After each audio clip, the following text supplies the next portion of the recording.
Excellent. All right, this is Courtney Starr Hart Hale, and I'm here with my mentor and elder, Patricio Dominguez.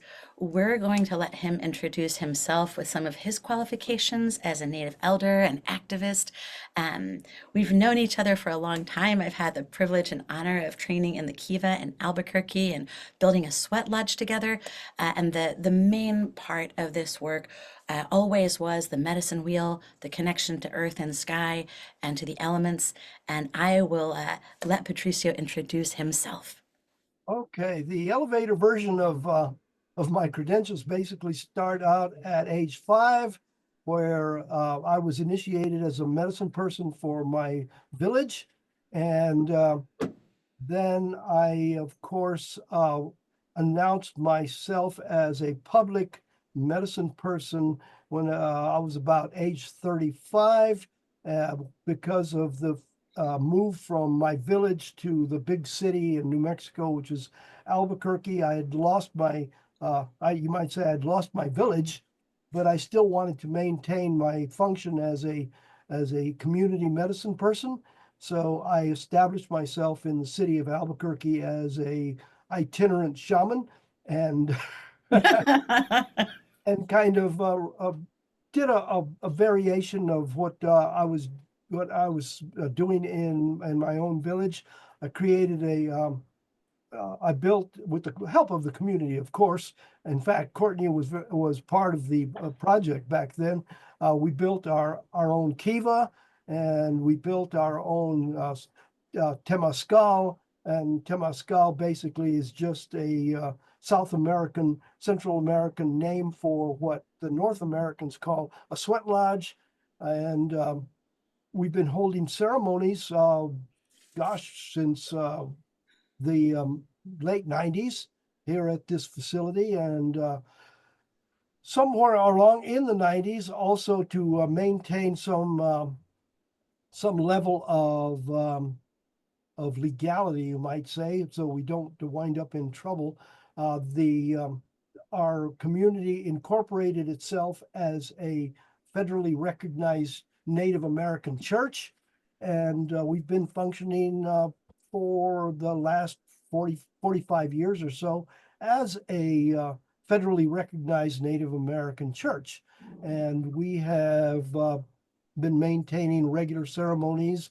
In the course of years, have turned out several students, which are now associates. One of which is the hostess of today's meeting, and there have been others, but but Courtney has been very public too, kind of sort of a chip off the old block, and it's good to see that she has used her knowledge and everything that she picked up working with me for the good of a community, and a pretty large community. Very proud and happy to see this result. And that's probably the thumbnail sketch. Oh, There's a lot.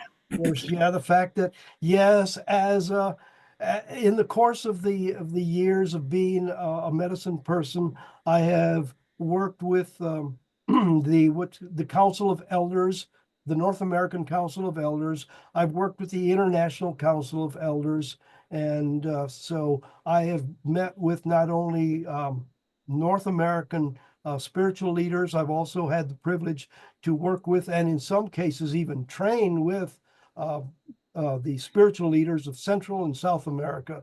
So a lot of information that Courtney is carrying is it has the lineage back to these Central and South American and North American elders. So there's quite a compilation of knowledge and lineage in this particular student associate. I'm glad that I finally made rank. It only took 20 years. Oh gosh. You I know, appreciate it. I'll take all it. good things come to those who wait. Well, so when I was at college, and a lot of what this dissertation is about cultural preservation and trying to bridge the gap between what happened during the conquest and the trauma and the PTSD and the displacement, sometimes loss of language and culture. You know, I know that the Lenape out here, for example, and the natives on Long Island have a hard time, accessing their ancient ways because sometimes their medicine people were displaced all the way to Oklahoma and there was a disconnect. When I was in college, the only thing that these very well educated professors could recommend to me in terms of native study was to read Castaneda. That was it. Yeah, which is cool. I enjoyed Actually, Castaneda. to be perfectly honest with you, Castaneda was a very, very good distillation and translation, or transliteration, or so whatever it's called, of some native knowledge that that he kind of translated into something that could be followed by the non-native people, Right? especially the educated, because he also never really intended for his information to reach the public. It was all done as a doctoral dissertation for his own. Oh my goodness! I get a phone call from my wife. Ah, okay. So we're gonna have to just let me handle this real I'll quick. pause this for a second. Yeah, we'll just pause. As you can see, the Southwestern culture is a matriarchal culture. So when the wife calls, I'll put everything on hold so the boss can talk to my elder. Oh my goodness. Absolutely correct. It's a still it's that's still alive and well. Now I know that in a patriarchal culture is like there'd be a little text message to the wife saying, "Call I'm later." busy. Not here. It's like Thank God. when the wife calls, the world salutes. Excellent. And greetings and salutations to Mrs. Dominguez. Yeah. Well, so a lot of this is bridging the gap, right, between the conquest. And so, even though we can't put together, some tribes obviously still have their original Paleolithic, say, systems, pre-conquest systems in place. I was fortunate to work with Patricio because not only some of my ancestors are from this region and probably Tiwa as well, he has an uninterrupted lineage as well as all these connections to different elders. So we were able to do kind of like cross-cultural comparisons between different tribes over the years at the gatherings. We went to the what was it, the Return of the The Ancestors Return of in the Ancestors Sedona. gathering, yes, which was That was super neat. one of the international gatherings. Yeah, and there were three before those. I'm going to post at the end of the dissertation in the appendix the article from the Greenfire Times so that the board can actually read that themselves. We've got Patricio, we've got Dr. Anton Troyer, who's Ojibwe, we've got Mike Two Bears, who represents Muskogee Creek, and so we have kind of a little array. And the thing that I noticed in common between all these different peoples at these gatherings and with Patricio was the medicine wheel, this kind of obsession with these four directions. So over the years, I watched it used in lots of different ways. In Arkiva, if it's okay to talk about that, because I know it's top secret material. Well, there is some proprietary material in there, but most of it is the ceremonies, because the structure itself is pretty much in the public domain. I mean, actually, the kivas are on display in Chaco Canyon, and the old kiva is a display at Cahokia, or I mean, just down Well, the street. Cahokia as well, but yeah, Yes, yeah, but oh, I forgot what the name of the old village. Taco, Bandolier. Oh gosh, it was the It's one where okay, we'll remember it. you were doing tours there at one time. Oh, Kuwawa. Cool, that's the one. Yes. Coronado. Yeah, Yeah, that's a good one. yes. That's a square kiva. They got lazy. And the square keeper, which is kind of an anomaly, but We talked to those people and I asked them why they thought that that kiva was built square. They didn't have an answer, but of course you do. If you've ever built a kiva and you've put the vigas in the ceiling, whew, what a mess. there's Anyway, yeah, sometimes when you just have to take a shortcut because it's just too challenging to not. Yeah. Well, but even that kiva still has the same orientation and alignment and is pretty traditional except for the shape. Except for the shape, yes.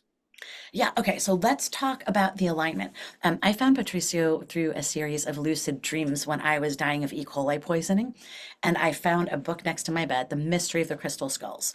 And he had all these guys out there camping and had them even lining up their tents to the appropriate directions. You're that obsessed with alignment. Now, so what is the alignment and why are we so obsessed with it? Why are we so obsessed with the Or why is it alignment? so sacred? We don't want to Yes. sound like we have mental hygiene problems. The whole concept behind everything we do is the alignment with the higher order of things. Okay. Now, if the final game is to align with the higher order of things, you start out with the most fundamental one, and that is direction. And so let's start at the beginning. Where does it start? It starts with the rising sun, and it progresses from there forward. So if you are going to align with the natural order of things, you want to align yourself with the beginning of things and the beginning of the day. So when the day starts, you want that energy from that beginning to come into your life directly through the portal of your doorway. And so it functions two ways. Number one, you are immediately greeted by the morning, by the day, the sun, the beginning, and you get a very vivid reminder of the fact that there is a progression of things through the day and through your life. So that is why the obsession. And I was especially obsessed with the obsession was with the new people, was because these are people that are just starting the process. So getting them to start with the right foot from the very beginning was so key. And what better way than to just getting them started with the alignment of their tents, of their. So that was the reason behind that, and it continues to this day. We still align, even though we're old veterans of it. It's still a reminder every time we have to walk around in a like, let's say we're on the west side, and we like, oh shoot, I have to go inside. You still have to walk around to come in, but in that process you are once again connected to the basic principle of the directions and the alignment and the importance of alignment. It's interesting too, because almost every system, sacred system around the world, reflects in some way this kind of spiritual compass. I love to carry this thing around because most people, although nowadays not as much, have seen a compass. So they can relate to this, right? And Yep. east is across from west and north is across from south. And when you think about it, in every tradition, whether it's alchemical or Egyptian, they're really dialed into these different frequencies. East fire, west water, those two balance, right? North air, south earth, those two balance. And just like a tent, when you pop up those four parts, it creates a fifth thing, which I call the force, right? When you create that kind of magnetic alignment between the four. But these ley lines, even at Chaco, go out for hundreds of miles in every direction. I've stood at the North Gate, and you can literally see that line going out, and it's accurate to like 99.9% precision. It's yeah, the anthropologists, when they followed them, they were like stunned at how in the world could these guys have done such incredibly accurate road system without modern surveying equipment. It just was astounding because the terrain was not level. I mean, yes, it's easy when you have a flat Right. plane and you just put one stick in front and another one behind, and you make sure that that it makes a straight line. But when you're going over hills and gullies and canyons, ah, how do you Ah, how do you get it to line up at the bottom of the canyon? It's like, not so easy to put up a stick that's, hundreds of feet in the air so you can line it up. That ain't gonna. So they've had some other kind of way to do that, of which we have yet to discover. so there Although was an ancestral preoccupation with these directions. Those ancestral obviously kivas were doing the they same were thing. using alignment with the stars. They were using maybe dowsing systems and following magnetic fields, whatever. But the accuracy of these things is impressive. The accuracy, and they had to be really in it to win it. They must have been incredibly dedicated to that alignment. And Oh, so, absolutely. I mean, look, like I said, these guys, these lines go over hills, gullies, valleys, and all that sort of stuff. It's like it's no that's a crazy task even for modern road builders.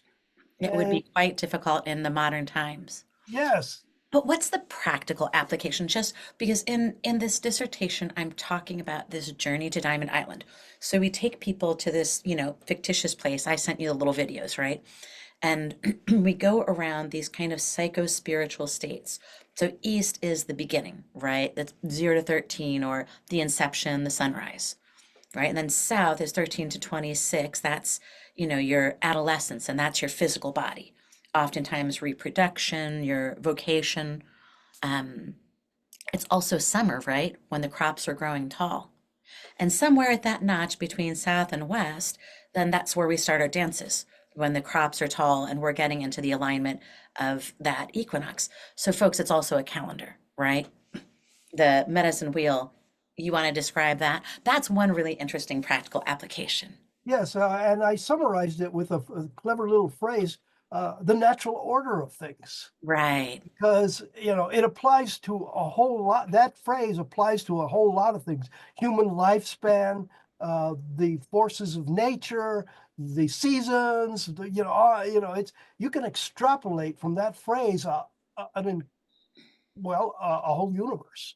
And it's fractal. So every time that you have a circle that's perfectly well put together, there's a dot in the center, kind of implies a nucleus. And that fractal circle with a dot in the center is tied to everything. Sit with that for a minute. But you don't actually start to understand the power of it until you've been through these Kiva ceremonies. I mean, I probably went to over 100, maybe more, because it's every other Friday night that I would go in Every and other do my Friday, and training. how many years? Yeah, it's like it's quite a few. You see the repeated pattern and you go, man, And no, these actually, guys were clever. you got to remember before I went to the every other Friday, It was every it was Friday. every Friday. It It was was church. every That's Friday. church. That's right. So there was quite a few at that in the early days. Heck, in the first year we did 52. I mean, Right. like That so. was Yeah, a lot, and you start to see the pattern. It's weird. You think about how the ancestors must have looked at these patterns in nature because, like Kung Fu masters, they were always watching. Kung Fu was watching grasshoppers or, sorry, mantis. But these guys were watching nature and the cycles of time. In the desert, it's so much easier to see these larger cycles of time and the stark contrast between shadow and day and night and winter and summer. Am I making sense? I mean, they must have been observing all of these different fractal kind of manifestations of the medicine wheel. but you think you're not making sense? Yeah, I just want you to tell me that I am. maybe in some world you're not making sense, but then again, in the shamanic world, you're making perfectly good sense. Yeah. Well, so when you walk into the kiva, just so you guys know, the door opens to the east. It's a circle. Master of the lodge will sit in the west. And then as an apprentice, I would sit next to his side. He would take the brunt of the difficult energies, and I would get the splashback and be scrubbing myself off for days of the weird stuff that comes through. But we have four different directions, and we have four different stages to the ceremony. So I've taken Tata Patricio's formula and made it into the four keys so that modern people can use it as like their everything decoder ring for the natural order of things. But in the kiva, would you mind? Is it okay to describe a little bit of the ceremony and how we move through it? Or is that getting touchy? Uh, hold on, give me a moment. Uh, okay, you can describe it as you have transcribed it. Perfect. Okay. So in our ceremonies here, it mimics that, but I haven't what do you call it? I haven't plagiarized or misappropriated native culture. I've made my own cookie recipe based on the natural order of things. So we start with our opening prayers and we pass around the talking stick in our ceremony. And that's when I obviously greet the directions and put up these energetic boundaries, call in the quarters, and you can feel them coming in. We start by greeting the east, then the south, the west, and the north, and then the above and below. I like to add in, even though it's not super traditional, Pueblo. It feels like it balances things and creates this ladder that goes up and down once we've established the physical plane, right? And so we pass around the talking stick, and everyone does their greetings, their invocation. That represents the east. Then we talk about the work that we want to achieve in this ceremony. We talk about our personal work. We talk about, whatever their vocation is if they want to. And everyone in the circle gets to have their chance to speak. Then we make prayers, right?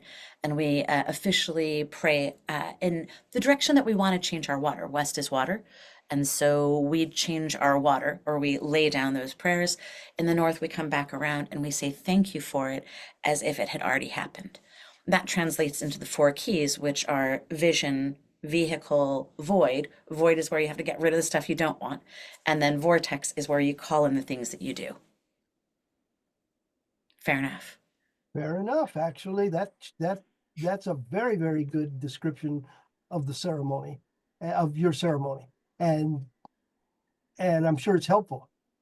People do find it very helpful, and it's unusual in the patriarchal society for everyone to be given their due turn to express themselves. And it's a very heart-opening exercise, and the participants connect with each other, and you can feel that heart space opening up. You can kind of feel that chill up and down your spine as we're making that group mind, you know, and it's really beautiful. So I'm grateful that we still have that technology. But in the kiva, right, we ambulate in a clockwise fashion. So if you wanted to Yeah, pass yeah, the very stick to the important person to to your right, people. you're not Yes, going to hand it there is that way. there is there you're in ceremony and you're mimicking the natural order of things, so that That's you another interesting can. Yeah. discussion. Why some go clockwise and some counterclockwise. I'm sure Ah, you've had that's a councils with like really animated discussions. yes. Oh, Even the elders get into a row over the walking sunwise or clockwise or sunwise or earthwise as it's called. okay. Yeah. We would hold a women's moon lodge where we would go in the moon direction rather than the sun direction so that all those things we're releasing go into the earth deliberately. And to me, that makes sense. But so the four keys, how would you say that people can use these the medicine wheel in their own life, like as a balancing agent? How does your average person say in Atlanta, Chicago, or New York City, why do they care about this? I know I'm in love with it, but what does it mean to your average Joe? Yes, actually, the principle would have to be that they'd have to know what the principle was in the first place, and then the description of the wheel is what that how they connect to that principle. So I of course phase one is you say, okay, there is a natural order of things, and it goes in four directions, and these are the meaning of each of these directions. And then when you describe the physical wheel, at that point, the abstract idea of the of the what you call the force of things or the natural order of things takes on some substance, and now they can actually stay connected to that abstract concept. So the wheel is the physical expression of an intangible concept. And It's so interesting. that's how it benefits them. It gives them actually something to hold on, like much like your compass. You hold on to it. You don't really need it, uh, because even in a round planet, a spherical planet, you don't you don't really have directions. You see, there is no in a circle, there is no direction, but you create the concept of directions, and it's now a concept, it's a construct, and then you make it physical by creating uh the what do they call it, the wheel. You just say, okay, this is the medicine wheel. And so now suddenly on a infinite sphere, there is now quadrants. There's And some then kind of order. Yeah. there is order, and then it brings all this this this concept. I mean, brings this concept into a functional reality. And at that point, then you start connecting with the physicalities of things. Suddenly, the sun rising in the east. Now you actually have an east, because before you don't. The sun rises over there, and over there on a circle doesn't really mean anything. But then if you say, okay, it rises in the east, in the direction of fire, and then all it starts connecting. It starts connecting one thing to the next thing to the next thing.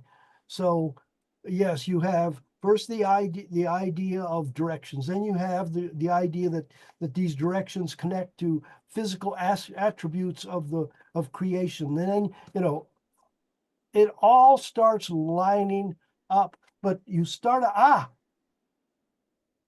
how do we start a ceremony? Greetings. Clever, but not Oh, by accurate. laying down the circle. And by remember, I first almost forgot because once you have create. it You constructed, almost forgot. You create the sacred space. creating a sacred So space. that's the thing is suddenly we turn the sphere that we call Mother Earth into a sacred space by giving it uh, a structure, a concept, a physical existence.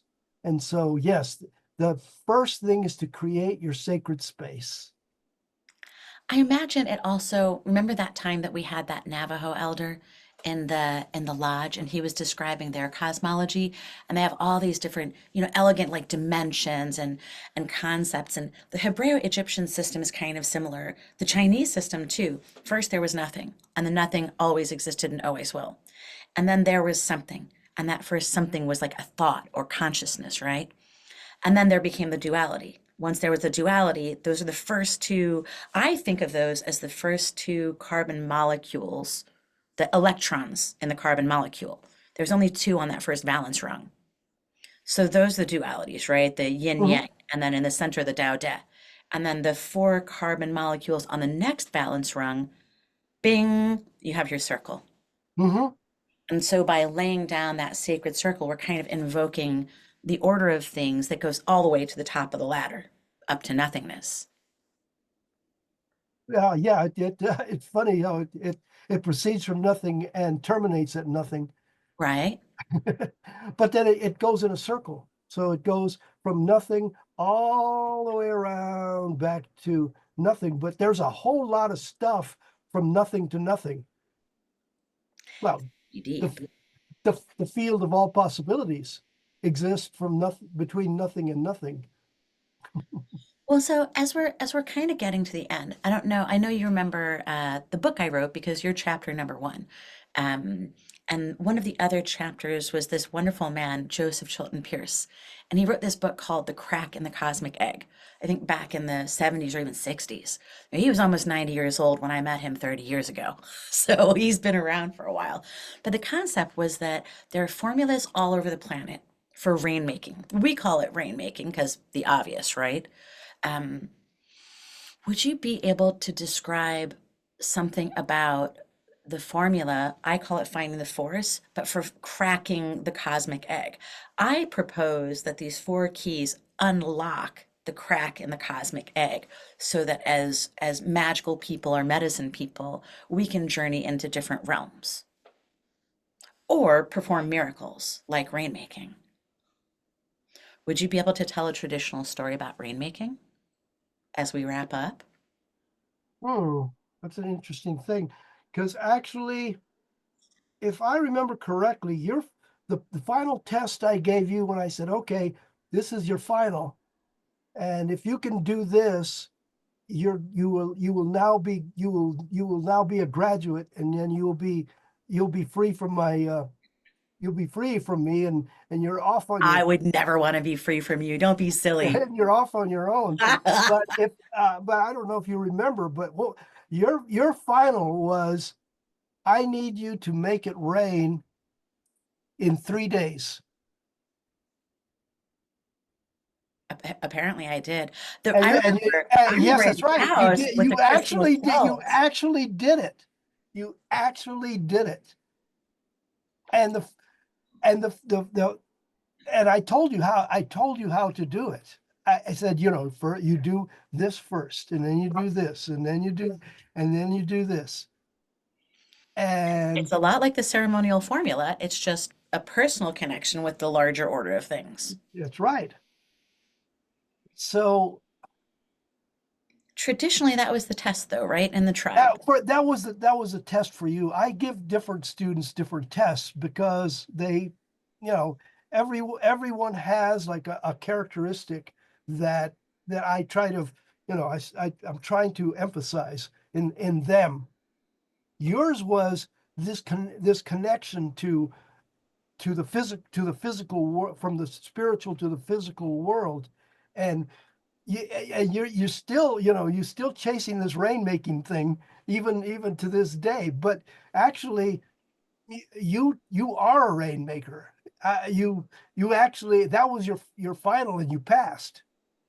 I You just believe, like the Maharishi, that if we can share with more of humanity about how each person can plug in, like what is it, like an ach-ich, like the Maya concept of being the channel, right? right? The more of us that can plug into that, like the Maharishi said, the more we can shift this reality. And it only takes so many of us to do that before all the boats rise with the tide.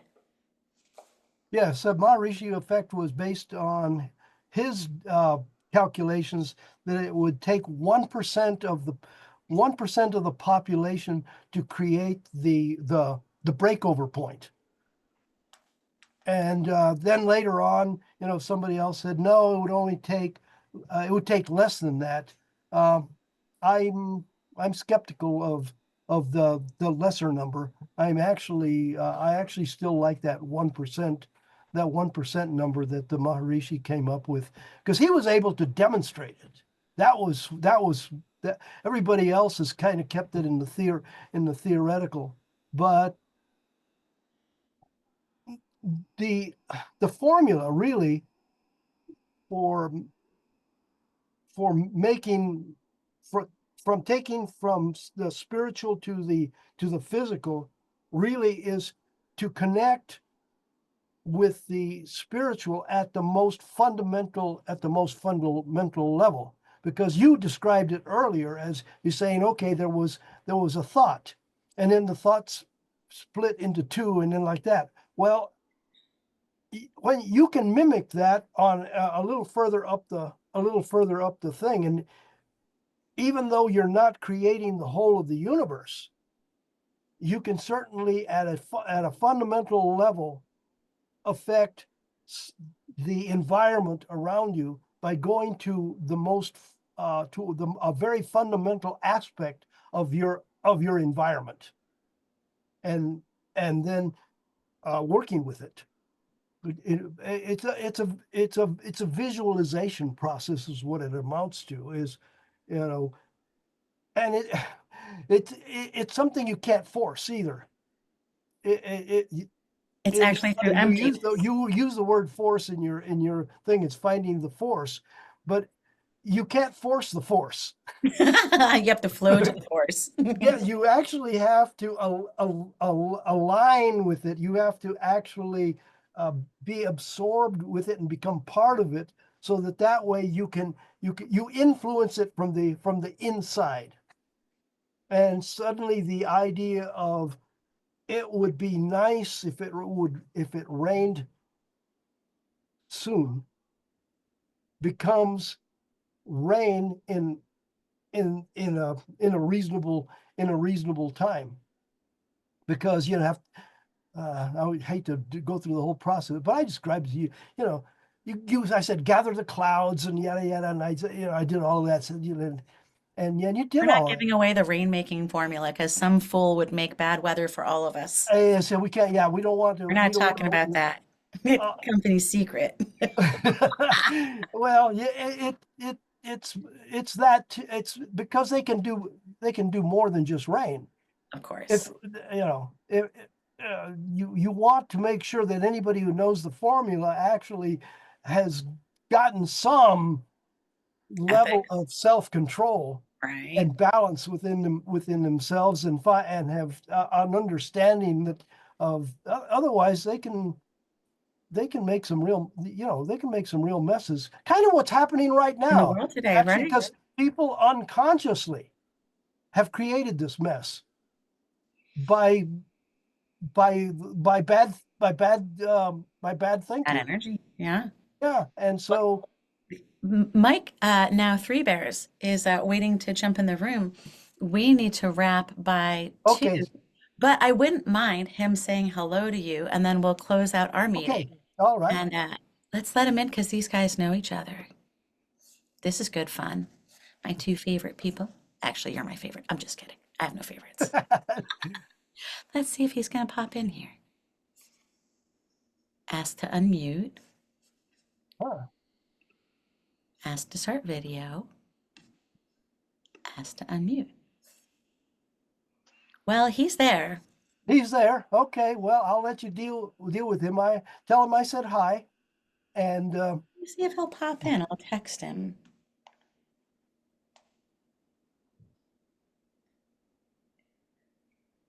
Unmute. Patricio and I are here. yep.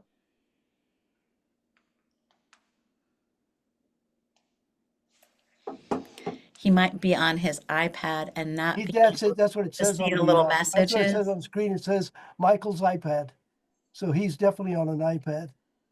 He loves And his. here Oh, he yay! is. There he is. Hi. Okay. Greetings, Michael. Of course, you're muted, so you can't say greetings back. He But will. Courtney and I are now I think I'm unmuted. yes. Now you're unmuted. Okay. Hi, So anyway, Patricio.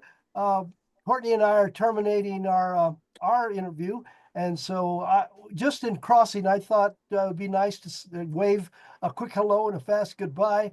And as I'm leaving the room, you're coming in, and I hope you guys have a really good interview. We had a lot of fun in Did have a good time. in the previous interview. So yeah, I I can't do this because I can't follow in your big footsteps.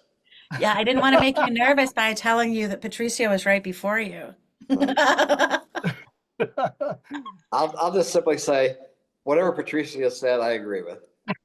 Oh, that's sneaky with No, that you don't get off phrase. that Oh, easy. yes, ditto. Ditto.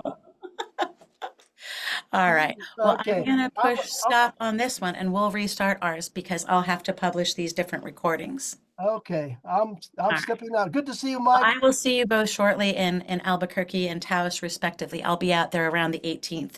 I'll shoot you a text, but me and my apprentice will see both of you while we're out there. We'll have a good time then.